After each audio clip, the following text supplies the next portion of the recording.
जय Bhim India में मैं स्वीटी आप सभी का स्वागत करती हूँ।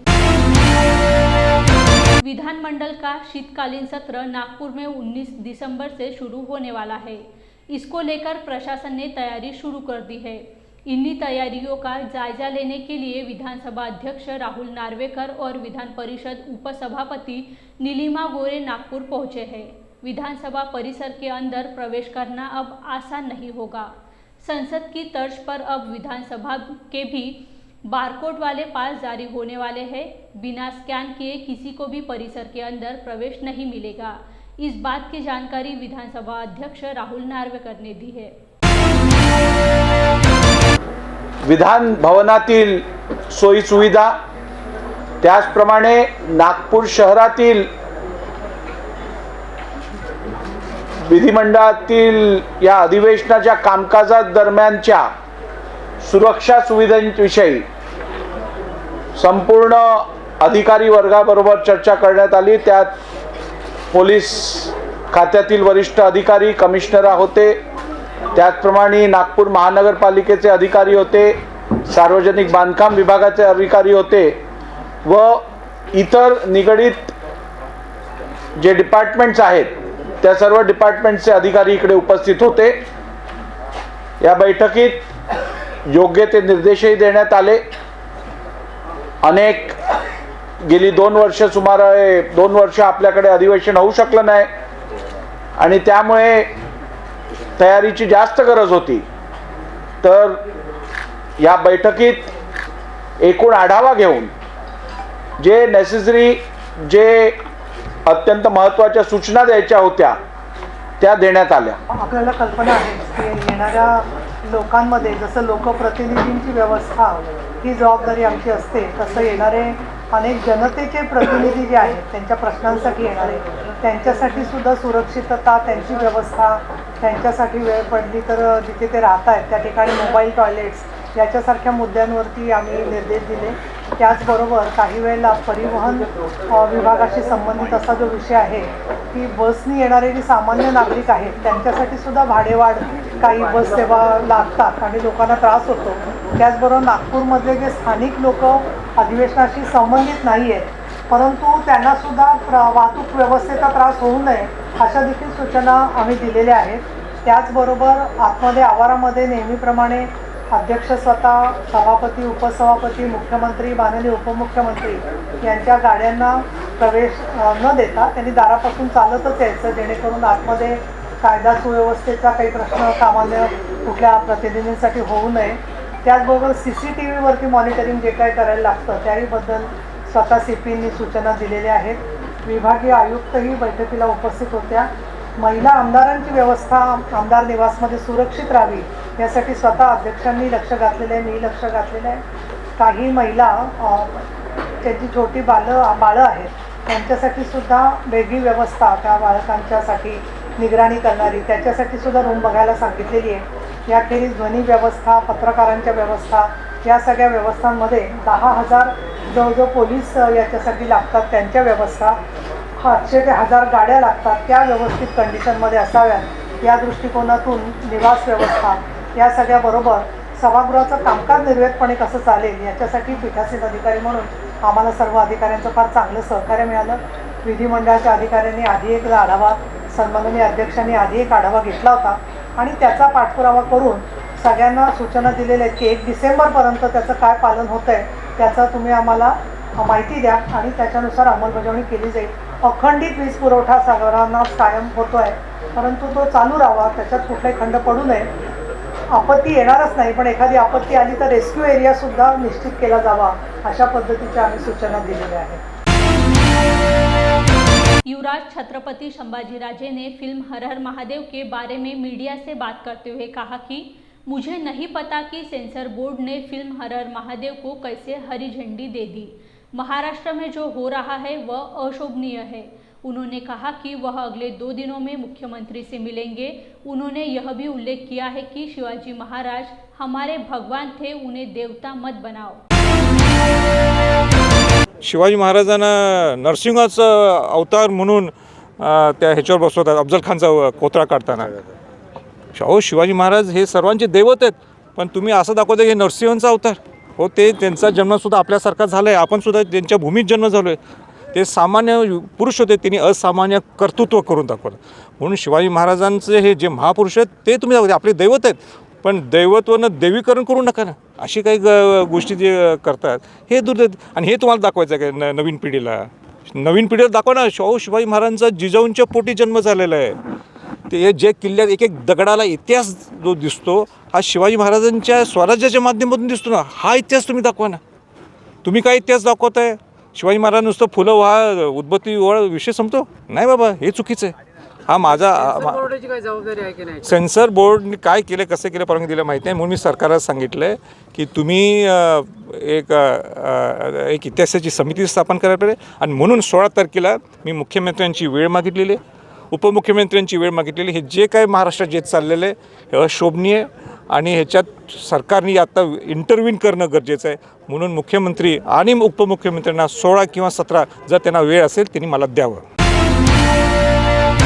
औरंगाबाद के doctor Baba Saheb Ambedkar law college में क्रांति सूर्य बिरसा मुंडा जयंती के अवसर पर बिरसा मुंडा और डॉक्टर बाबा साहेब आम्बेडकर की छवि पर माल्यार्पण कर बिरसा मुंडे के महत्व को जानने के लिए उत्साह के साथ बिरसा मुंडा जयंती मनाई गई. प्रोफेसर प्रहलाद तारू का व्याख्यान आयोजित किया गया था. इस कार्यक्रम में गौतम धीवर, प्रदीप साल्वे, दशरथ वाकले, प्रोफेसर पूर्वा कार्तिक, प्रोफेसर निवृत्ति पाटिल सहित बड़ी संख्या में छात्र छात्राएं मौजूद रहे. नमो तस्मै भगवतो अरहतो सम्मा सम्बुद्धिस्स बुद्धं शरणं गच्छामि धम्मं शरणं गच्छामि संघं शरणं गच्छामि द्वितीयंपि बुद्धं शरणं गच्छामि द्वितीयंपि धम्मं शरणं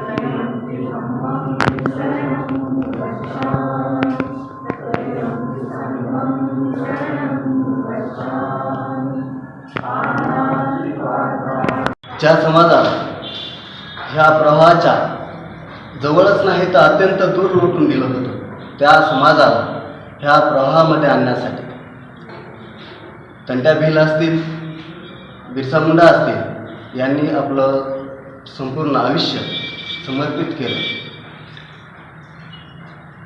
याच्यासाठी आपल्याला आज ही जयंती साजरी करत आहोत. याचं कारण की आपल्या महापुरुषांनी जो आपल्यासाठी संघर्ष, त्याग, बलिदान दिलं त्याचा एक उजाळा झाला पाहिजे. माननीय कांशीराम साहेब म्हणतात की काही हम भूल न जाए. जे लोक आपला इतिहास विसरतात ते इतिहास भुलू शकत नाही. बिरसा मुंडा यांच्या अगोदर आपण एक पार्श्वभूमी बघितली तर तंट्या भिल यांनी त्यांच्या अगोदर जंगल जमीन हे आंदोलन चालवलं. जे आदिवासींच्या हक्क आणि अधिकारासाठी, मानवता, समानता येण्यासाठी जे त्यांनी आंदोलन चालवलं त्याचाच एक धागा धरून, त्याचीच एक वाट पकडून क्रांतिसूर्य बिरसा मुंडा यांनी पण हा जंगल जमीन आंदोलन पुढे चालवण्याचं काम केलं. पुन्हा ओपन करा. त्यांचा मृत्यू कशा पद्धतीने झालाय, कारण की तुम्हाला माहिती आहे आपण लॉचे विद्यार्थ्यावर जेलमध्ये जेल डायरी मेंटेन ठेवावी लागते. तिचं डेली रुटीन काय असतं, कसं असतं, जेवणापासून तर झोपेपर्यंत त्यांना काय काय देण्यात येतं, ते पुरावे घेऊन पुन्हा ती केस ओपन करा. आणि बिरसा मुंडांचा खून हा खूनच मानावा लागेल. कशा प्रकारे झाला याच्यावर प्रकाश टाका. ती केस पुन्हा रिओपन करा अशी भारत सरकारकडे यांच्या नातेवाईकांनी विनंती केली, पण ती केस अजूनही ओपन झालेली नाहीये. सामाजिक अधिकारिता शिविर का समापन 14 नवंबर को विधायक संजय गायकवाड़ के मातोश्री कार्यालय के समीप गणमान्य व्यक्तियों की उपस्थिति में हुआ.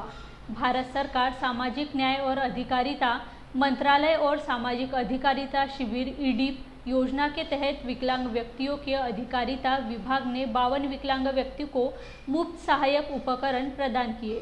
इस अवसर पर कलेक्टर डॉक्टर तुमोद, जिला पुलिस अधीक्षक सारंग डियावाड़, जिला चिकित्सक नितिन तड़स, शिवसैनिक पदाधिकारी और विकलांग भाई बड़ी संख्या में उपस्थित थे. ADP योजनेअंतर्गत आणि माझ्या आमदार निधीमधून जवळपास आपण 51 लोकांना मोटराईज सायकलचं वाटप या ठिकाणी केलेलं आहे. मागच्या 29 तारखेला माझ्या वाढदिवसाला आपण या अपंगांचं एक शिबिर त्या ठिकाणी घेतलं होतं. 187 लोकांनी त्या सहभाग घेतला होता, ज्याच्यातला 65 लोकांना पाय नव्हते, कोणाला दोन्ही पाय नव्हते. त्या 65 लोकांना आपण मुव्हेबल पाय म्हणजे ज्याला आपण म्हणतो की जयपूर फूट नाही, जो वाकत नाही, वाकणारे मुडणारे पाय आपण त्या 65 लोकांना दिले. जे 80% वर अपंग आहेत त्यांना गाड्याची गरज होती. आपण पाहिलं असं की काही महिला काही लोक अक्षरशः जमिनीवर घसरत चालतात. म्हणजे पाऊस पडला की घाण असली तर या लोकांना गाऱ्यामध्ये देखील आपल्या शरीराला जखमा कमरेला जखमा पडेपर्यंत यांना घासत चालू लागतं. आणि म्हणून समाजामध्ये हा खितपत पडलेला जो काही बिचारा अपंग दिव्यांग आहे, जो ईश्वराच्या अवकृपेने त्याला हे सगळं आयुष्यभर संकट त्या ठिकाणी त्याच्यावर पडलेलं आहे, त्याला काहीतरी आपण आपल्याबरोबर आणण्याचा प्रयत्न हा छोटासा मी या ठिकाणी केलेला आहे. 51 गाड्यांचं वाटप करून तो देखील आपल्यासारखा सगळ्यात धावला पाहिजे अशा प्रकारे आपण 60,000 रुपये किमतीची 40 किलोमीटर एका वेळ चार्जिंगमध्ये धावणारी, 4 तासात त्या ठिकाणी चार्जिंग होणारी आणि मागे जो बॉक्स दिला त्याच्यामध्ये या लोकांना छोटासा किरकोळ फिरता व्यवसाय करता येईल अशा प्रकारचं त्याच्या रोजीरोटीचा देखील व्यवस्था करून आपण या ठिकाणी दिलेली आहे. जय भीम इंडिया में वक्त हो चला है एक छोटे से ब्रेक का, मिलते हैं ब्रेक के बाद। क्या हुआ बहू? माँ, पाइल्स की बहुत तकलीफ हो रही है। तो तुम गुदरोग सर्जन के पास क्यों नहीं गई? देखो, जैसे हार्ट के लिए हार्ट स्पेशलिस्ट, ब्रेन के लिए ब्रेन स्पेशलिस्ट, तो पाइल्स के लिए पाइल्स स्पेशलिस्ट क्यों नहीं? स्त्री हो या पुरुष, टॉयलेट में तकलीफ केवल पाइल्स ही नहीं और भी कई प्रकार के गुदरोग तथा कैंसर भी हो सकता है। इसीलिए इसकी प्रत्यक्ष जांच जरूरी है। ठीक है माँ, पर जांच के लिए हम जाएंगे कहाँ? वही काले आयुर्वेदिक पाइल्स हॉस्पिटल में। लेकिन माँ, प्रेगनेंसी में पाइल्स की दवाइयाँ? प्रेगनेंसी में आयुर्वेदिक दवाइयाँ सुरक्षित होती है। जनहित में जारी काले आयुर्वेदिक पाइल्स हॉस्पिटल, औषधि चिकित्सा तथा सर्जरी ट्रीटमेंट उपलब्ध। हमारा पता उमरेड रोड, दिघौरी बस स्टॉप के पास, नागपुर। अधिक जानकारी के लिए वेबसाइट पर जाएं kalepailshospital.com। ब्रेक के बाद आप सभी का जय भीम इंडिया में स्वागत है। बाबा साहेब आम्बेडकर स्मारक समिति को दीक्षा भूमि क्षेत्र में माता रमाबाई आम्बेडकर की पूर्ण लंबाई वाली प्रतिमा स्थापित करने के लिए एक निवेदन पिछले महीने दिया गया था। बाबा साहेब स्मारक समिति के मुख्य सचिव सुधीर जी फुलझले ने डॉक्टर बाबा साहेब आम्बेडकर धम्म प्रशिक्षण अभियान की मांग को बड़े हर्ष के साथ स्वीकार कर लिया है और जल्द ही दीक्षा भूमि में माता रमाबाई आम्बेडकर की भव्य प्रतिमा स्थापित की जाएगी। डॉक्टर बाबासाहेब आंबेडकर स्मारक समिती दीक्षाभूमी नागपूर येथे मातोश्री रमाबाई आंबेडकर यांचा पुतळा बसवण्याकरिता आम्ही निवेदन देण्यात आले होते। त्या निवेदनाची दखल सन्माननीय फुलझेले सर यांनी घेऊन लवकरात लवकर मातोश्री रमाबाई आंबेडकर यांचा पुतळा, भव्य पुतळा दीक्षाभूमी येथे उभारू असे आम्हाला त्यांनी परवानगी दिलेली आहे। त्यांनी आश्वासन दिलेले आहे का निश्चितच आम्ही ताबडतोब दीक्षाभूमी येथे भव्य पुतळा उभारण्यात येईल। गेल्या अनेक वर्षापासून दीक्षाभूमी इथे एक अशी दडलेली वस्तू होती, दडलेली गोष्ट होती, जे सर्वांना वाटत होती पण दिसत नव्हती, सर्वांना हवीसी होती पण काय पाहिजे ते माहीत नव्हतं। ती परिपूर्तता डॉक्टर बाबासाहेब आंबेडकर धम्म प्रशिक्षण अभियानाने पूर्ण केली। 31 ऑगस्ट 2022ला डॉक्टर बाबासाहेब आंबेडकर धम्म प्रशिक्षण अभियानाच्या सर्व टीमनी डॉक्टर बाबासाहेब आंबेडकर स्मारक समितीला निवेदन दिलेलं होतं की मातोश्री रमाबाई आंबेडकर यांचा पुतळा दीक्षाभूमीमध्ये बसवावा आणि त्याच माध्यमातून डॉक्टर बाबासाहेब आंबेडकर धम्म प्रशिक्षण अभियानाने अनेक उपक्रम राबवले। त्यामध्ये आम्हाला अनेक माध्यमापर्यंत गेलो नाही, कारण की आम्ही फक्त आमची गोष्ट आमच्या माध्यमातच म्हणजे बौद्धिस्ट माध्यमानुसार आमच्या समाजापर्यंत पोहोचवली। स्वाक्षरी अभियानसुद्धा आम्ही राबवलं आणि आज त्याचं फलित म्हणजे डॉक्टर बाबासाहेब आंबेडकर स्मारक समितीने रमाबाई आंबेडकर यांचा पुतळा दीक्षाभूमी बसवण्याचे कबूल केले।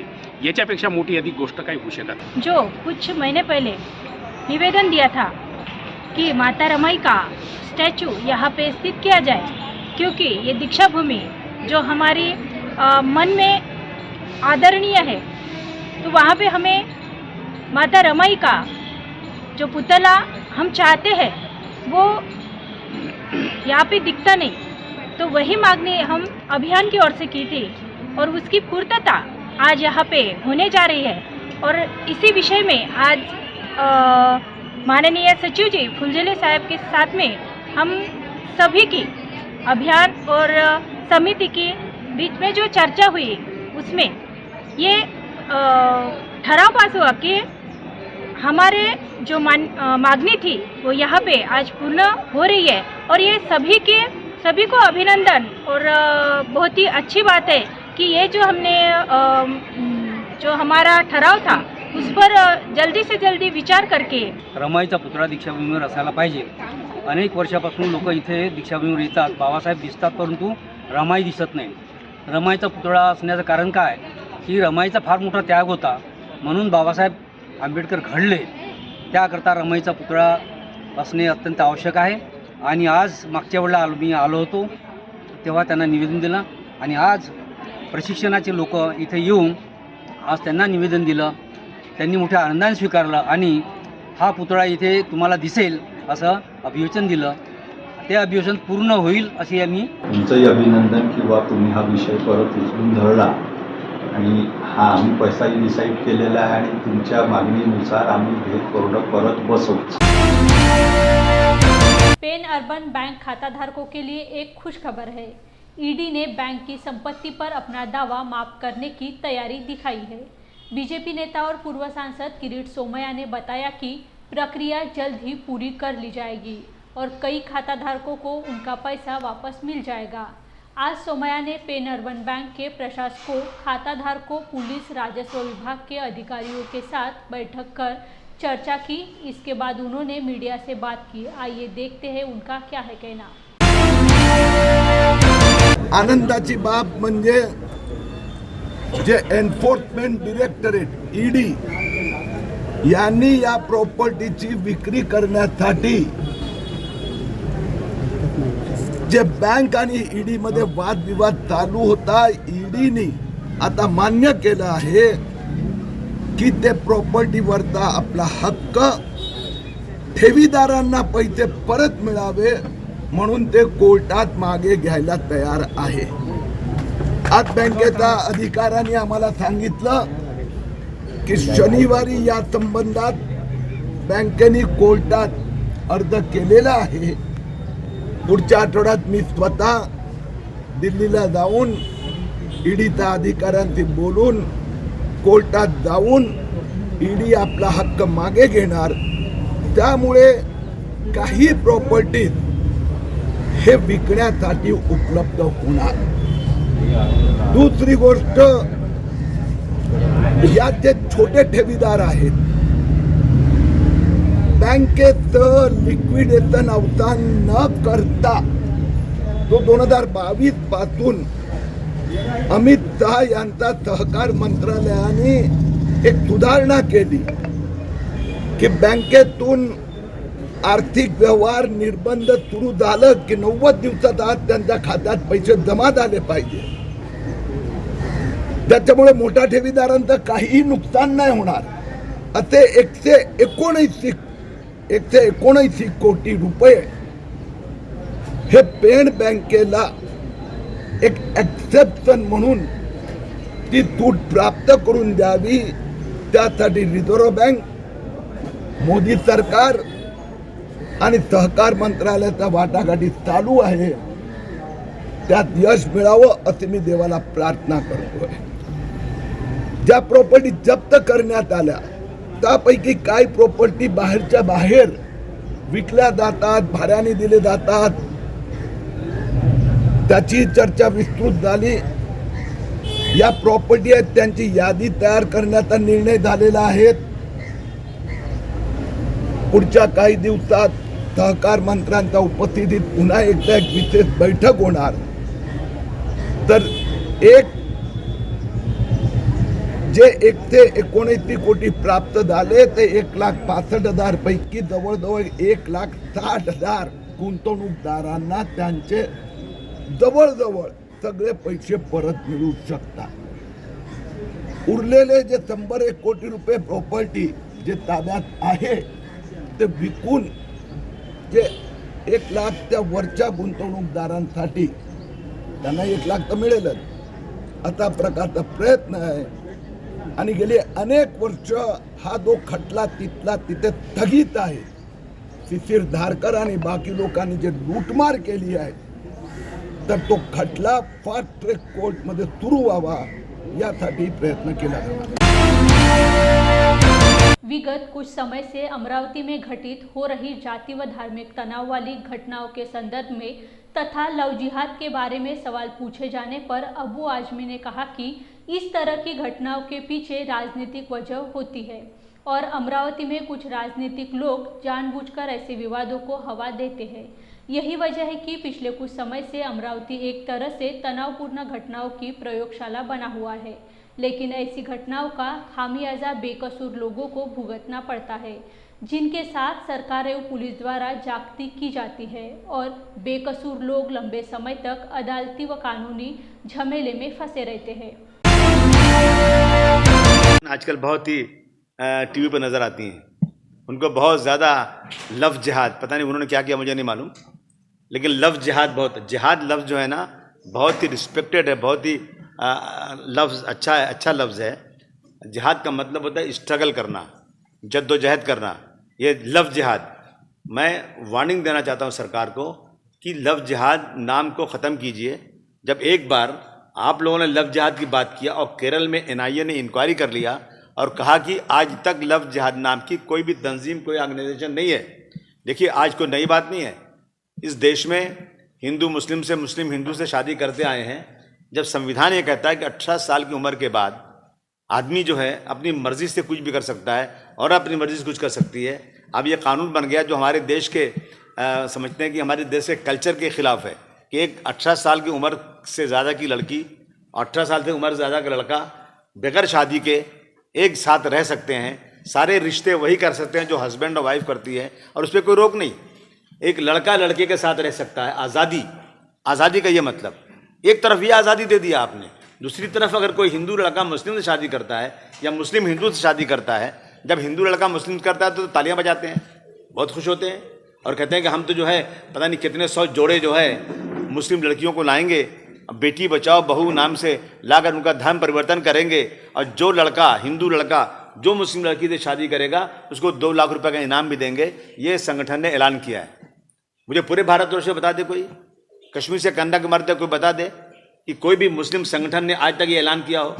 आज तक मुस्लिम संगठन ने, आज तक मैं दावे से कह सकता हूँ कि कोई संगठन नहीं, अगर कोई माई का लाल ये संगठन दिखा देवे कि हिंदुस्तान में संगठन है और लड़कों को पैसे देकर भेजा जाता है कि जाओ दूसरे धर्म की लड़कियों के साथ शादी करो, मैं ज़िंदगी भर गुलामी करने को तैयार हूँ और आज ही राजनीति से रिज़ाइन करने को तैयार हूँ. ये इस देश की जो एकता है, भाईचारगी को तोड़ने में लगे हुए हैं. हमारे प्रधानमंत्री जी 2014 से जब से आए हैं ना, जब से कहते हैं ना कि 70-75 साल हुआ और अभी ये 14 देश को आज़ाद हुए और अभी इनको 8 साल हुआ है, 10 साल पूरा नहीं हुआ. छोटी हांडी में जल्दी उबाल आ गया. आप सब्र नहीं कर रहे हैं, बर्दाश्त नहीं कर पा रहे हैं. आप सरकार क्या मिल गई, आप अपने जो चाहे कर रहे हैं. आप इस तरह से रोज़ाना हिंदू मुस्लिम लड़ाई करवाई जा रही है. कहीं मस्जिद के सामने अब एक नया रवाज निकला है कि भाई जब त्यौहार आता है तो खुशी मनाई जाती है, चाहे होली का हो, चाहे दिवाली का हो, चाहे ईद का हो, चाहे बकरीद का हो, कोई भी त्यौहार होता है एक दूसरे से गले मिल के मुबारकबाद दी जाती है, भाईचारगी होती है, उसमें सब मिलते हैं साथ में. लेकिन ये क्या हो रहा है कि अब जब त्यौहार आता है ना तो बड़े बड़े डीजे लेकर के मस्जिद के सामने खड़े हो जाना. महाराष्ट्र के लोनार में बहुजन वंचित आघाड़ी द्वारा धरना आंदोलन किया गया. ST/SC आरक्षण और आर्थिक आरक्षण के संदर्भ में इसका असर सामाजिक और आर्थिक विषमता पर हो सकता है, जो देश के लिए घातक साबित हो सकती है. इसी बात के चलते वंचित द्वारा प्रदर्शन किया गया. इस दौरान बड़ी संख्या में पदाधिकारी की मौजूदगी रही. आइए देखते हैं लोनारा में ये प्रदर्शन कैसा रहा. घडणाऱ्या प्रत्येक गोष्टीचा प्रतिक्रिया त्यांच्या मनामध्ये उमटती आहे आणि ते या गोष्टीला सतत आपल्या कार्यकर्त्यांच्या मार्फत आपल्याला सजग करतात की या गोष्टी समाजामध्ये घेऊन जा, तुमच्यापैकी ओबीसी माणसापर्यंत या गोष्टी पोहोचू द्या आणि त्यांना माहीत होऊ द्या की या ठिकाणी ओबीसीवर अन्याय होत आहे. या ठिकाणी आर्थिक निकषावरचं आरक्षण जे या ठिकाणी नोंदवले गेली कोळी तांबोळी या लोकांचे 103 खासदार आहेत. मला सांगा तुम्ही 554 पैकी 103 खासदार त्या ठिकाणी ओबीसी समाजाचे आहेत, परंतु ते याच्यावर शब्द बोलायला तयार नाहीत. एवढी या ठिकाणी अघोषित अशी हुकुमशाही लादलेली आहे. त्यांना बोलण्याचं स्वातंत्र्यच नाही. ते बोलूच शकत नाहीत। एवढी त्या ठिकाणी दादागिरी चाललेली आहे, एवढी या ठिकाणी हुकुमशाही लादली गेलेली आहे। मित्रांनो, सावध व्हा, या देशात हुकुमशाही यायच्या आधी हे बाबाचे लेकरं, डॉक्टर बाबासाहेब आंबेडकरांची औलाद, या देशातले तमाम मागासवर्गीय, दलित, आदिवासी, भटके, विमुक्त, ओबीसी, माळी, साळी, केली, तांबोळी सगळे जण एका ठिकाणी येऊन। आज के लिए बस इतना ही। देखते रहिए जय भीम इंडिया। जय भीम।